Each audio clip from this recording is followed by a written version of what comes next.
고등학교 물리학 2 어디 한번 해볼까요? 자, 고등학교 물리학 2 마지막 시간입니다. 마지막 시간인 만큼 이번 내용들은 진짜 여러분의 머리를 아프게 할 거예요. 물론 앞의 내용들도 굉장히 복잡한 내용들이 많고 수학 계산이 많고 각각의 상황들 따져봐야 되는 경우가 많았어요. 하지만 이번 경우에는 진짜 이게 무슨 얘기하는 건가 싶을 수 있습니다. 자, 그리고 이 양자역학을 이해하기 위해서는 여러분이 갖고 있던 생각들을 깨버려야 돼요. 자, 이 양자역학이 나올 때 당시에도 과학자들이 아주 그냥 진짜 믿고 있던 이건 당연하겠다 생각했던 것이 깨졌습니다. 그 깨트린 내용이 불확정성 원리가 되겠는데요. 자, 그 전까지는 측정 과정에서 측정도가 측정 대상에 미치는 영향을 얼마든지 줄일 수 있으며 물리량을 무한히 정밀하게, 그러니까 모든 물리량을 다 알게 되면은 어떤 현상들을 다 정확하게 측정하고 예측할 수 있다고 생각했어요. 하지만 양자역학에서는 우리가 보려고 하는 세상이 아주 작은 세상이에요. 그래서 그 안에서는 이 입자들이 파동성도 나타나고 입자성도 나타나요. 그리고 우리가 본다라고 하는 거는 광자가 빛이 반사돼서 보는 건데 이 광자 역시도 파동성과 입자성을 둘 다 갖고 있어요. 그러니까 즉 이 상호작용이 다 일어납니다. 그래서 대상의 물리량을 아주 정밀하게 측정하거나 예측하는 건 불가능하다는 생각이 이제 생기게 됩니다. 여기서부터 이제 그 당시에 이제 여러분들 좀 위안이라고 하면 할 수도 있겠는데 아인슈타인마저도 이 내용부터 굉장히 반감을 가졌어요. 자, 불확정성 얘기해 볼게요. 전자의 위치를 측정하려고 해요. 전자의 위치를 측정하려면 관측이 돼야 될 텐데요. 빛이 전자에 비쳐 반사되겠죠. 반사될 때 둘 다 파동이기 때문에 산란될 거예요. 빛이 퍼질 겁니다. 그때 그 위치를 관측하면 전자가 어디 있는지 알게 될 거예요. 하지만 빛도 파동이고 전자도 파동입니다. 얘가 장애물 만나면서 회절돼요. 상이 흐려집니다. 위치를 정확하게 측정하기 어려워요. 그리고 회절은 예전에 말했다시피 파장이 작을수록 회절이 적게 일어나서 위치 불확정성, 위치가 어딘지 정확한, 그러니까 상이 흐려서 위치에 정확하게 측정하기 어려운 현상이 줄어듭니다. 하지만 파장이 줄이기만 하면 되느냐? 그런 것도 아니에요.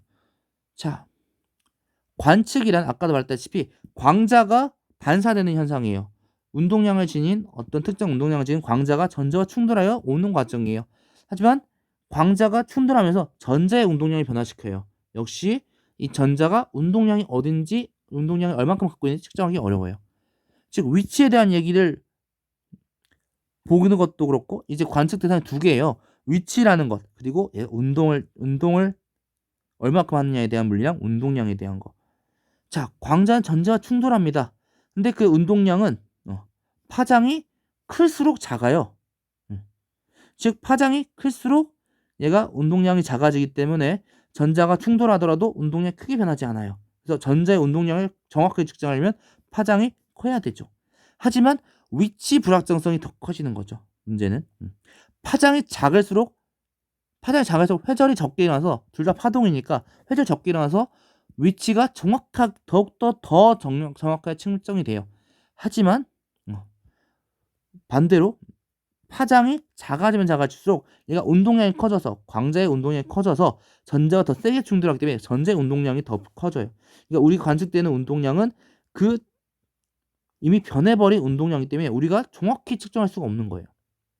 또한 두 개를 동시에 측정할 수가 없는 겁니다. 하나를 정확하게 측정하고자 하면 하나가 더 불확정성해지고 하나를 확정적으로 측정하려고 하면 반대로 불확정해지고. 즉 불확정성 원리는 무엇이냐? 하이젠베르크가 발표했는데요. 입자성과 파동성을 못 띠고 있는 물체의 위치랑 운동량은 동시에 정확하게 둘 다 동시에 측정하는 것은 불가능하다. 그래서 두 곱은 항상 2분의 하바보다 크거나 같다. 하바는 2파이분의 하가 되겠고요. 하는 여기서 플랑크 상수입니다. 즉 회절이 일어나고 또 충돌로 인해 운동량이 변하기 때문에 두 개의 불확정성은 항상 0보다 크고요. 동시에 정확하게 측정하는 것은 불가능하다. 하나를 정확하게 하려면 하나는 정말 불확정성해지고 하나가 더욱더 부정해지면 하나가 더 정확해지고 서로가 동시에 측정하는 건 어렵다. 자, 보어는 양자가설을 통해서 말이죠. 수소 원자 모형에 따르면 전자는 원자 핵으로부터 반지름이 r인 원궤도, 그러니까 특정 원궤도를 항상 속력 v로 운동한다고 유도했어요. 양자수 n에 따른 전자 반지름이 항상 정확하게 주어졌어요. 즉 반지름의 불확정이 0이었고요. 그때 운동량도 0이었습니다. 그 궤도를 돌므로써 어떻게 되느냐? 속력을 우리가 구할 수 있잖아요. 그렇죠? 그때 전기력은 등속 90력의 크기랑 같다 해가지고 속력도 구할 수 있었고 운동량도 구할 수 있을 거예요. 특히나 R을 붙여서 각운동량을 선운동량을 표시했네요. 뭐 선운동량인지 각운동량인지 그거는 뭐 그렇게까지 여러분들이 세세하게 보진 않아도 되는데 아니 운동량을 정확히 측정할 수 있다는 걸 의미해요. 즉 불확정성 원리 위배됩니다. 다른 원자 모형이 필요한 거예요. 전자 궤도가 정확해지고 그때 물체의 위치가 정확히 알 수 있다고 생각을 했는데 이게 깨지는 거예요. 속력과 위치를 정확하게 측정할 수가 없어요. 어떤 걸 알 수 있느냐? 우리는 확률밖에 알 수 없습니다. 자, 그래서 현대적 원자 모형은 슈레딩거가 발표한 슈레딩거 방정식을 통해서 얻어낸 전자의 파동 함수를 결정하는 각각 양자수를 통해서 확률로서 나타나지는데요. 이때 n은 주양자수로서 전자의 에너지를 결정하고 정수로 나타나져요. L은 궤도 양자수, 전자의 각운동량을 결정합니다. 각운동량이란 건 역시 우리가 속력을 선속도, 각속도를 봤던 것처럼 운동량도 선운동량, 각운동량이 있어요. 0부터 n-1, 주양자수 -1까지의 값을 갖습니다. 자기양적수는 각 운동량 한 성분을 결정해요. 말하자면 좀 이따가 볼 거긴 한데 L이 1일 때는 저 아령 같은 모양의 확률 분포가 그려지는데요. 이 확률 분포 자기 양자수는 x 방향이냐 y 방향이냐 z 방향이냐 이걸 의미합니다. -L부터 L까지의 값을 가질 수 있어요. 그래서 현재 원자 모형은 오비탈이라고 하는 원자의 전자가 만족하는 파동 함수로서 그려지고요. 그때 그 파동 함수는 전자를 발견할 확률만을 알려줍니다. 수소 원자의 전자를 발견 확률은 3D 분포된 전자 구름 형태를 보여요. 수소 원자 전자 하나 있잖아요. 하나 있어서 어떻게 되느냐? 우리가 화학에서 좀 더 자세히 배우겠지만 주양자수 1에 딱 하나 들어가요. 주양자수 1이니까 궤도 양자수 0이 되겠고요. 자기 양자수도 0이 되겠죠. L이 0일 때는 딱 원 모양의 3D니까 구 모양의 분포를 그려줍니다. 1, 0, 0이라고 하면은 파동 분포가 확률 분포가 다음과 같이 나타나지고요. 만약에 2, 0, 0이다. 주양자수가 2인 오비탈이다. 주양자수 2이고 궤도 양자수가 자기 양자수가 모두 0인 궤도 오비탈이다. 오비탈이다. 라고 하면은 다음과 같이 중간에 0이 되는 마디가 있고 파동이 또 확률이 각각 있는 또 전자 구름 형태를 보입니다.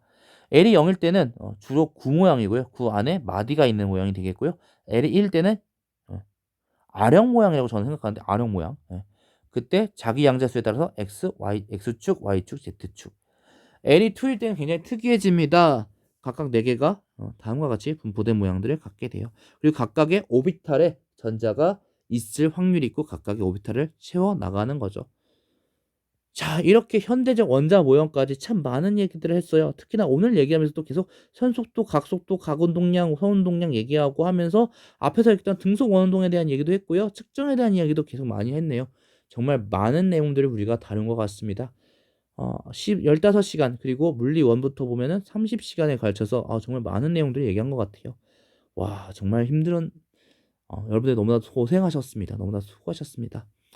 하지만 안타까운 얘기지만 공부는 10부터부터 하신 거 아시죠? 우리가 정말 물리 2를 그리고 물리 1부터 해서 물리라는 과목을 정말 훑어봤는데요. 이 영상들이 여러분들 조금이나 도움이 되길 바라면서 자, 여러분들 다음에는 또 다른 과학으로 뵙도록 하겠습니다. 진짜 그동안 너무나도 고생하셨습니다. 너무나 수고하셨습니다. 그렇다면 고등학교 과학 다음엔 어디부터 볼까요?